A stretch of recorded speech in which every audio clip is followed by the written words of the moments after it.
কুষ্টিয়া জেলার কোনো free fire প্লেয়ারকে যখন প্রশ্ন করা হয় যে তোমাদের জেলায় কি নতুন করে কেউ ভিভেস পেয়েছে, তখন তারা গর্ব করে বলে ওঠে, হ্যাঁ আমাদের জেলায় একজন নতুন করে ভিভেস পেয়েছে, যিনি কিনা বর্তমানে বাংলাদেশের সেরা এডিটর, যার ফ্রি ফায়ার নিয়ে এডিট করা ভিডিওগুলো দেখলে সবারই চোখ জুড়িয়ে যায়। সে আর কেউ না, তোমার আমার সবার প্রিয় এডিটর বনেক্স এফএফ। পাবনা জেলার কোনো ফ্রি ফায়ার প্লেয়ারকে যখন প্রশ্ন করা হয় যে তোমাদের জেলায় কি নতুন করে কেউ ভিভেস পেয়েছে, তখন তারা মুচকি হেসে বলে ওঠে, আমাদের পাবনা জেলায় হে হাসিব ওয়াইটি ভিভেস পেয়েছে।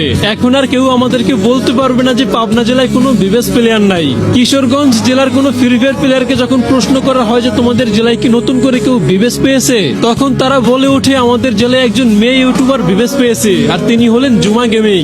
নারায়ণগঞ্জের কোনো ফ্রি ফায়ার প্লেয়ারকে যখন প্রশ্ন করা হয় যে তোমাদের জেলায় কি নতুন করে কেউ ভিভেস পেয়েছে, তখন তারা বলে ওঠে, আমাদের জেলায় নতুন করে একজন ভিভেস পেয়েছে, আর তিনি হলেন RS নিলয় 71।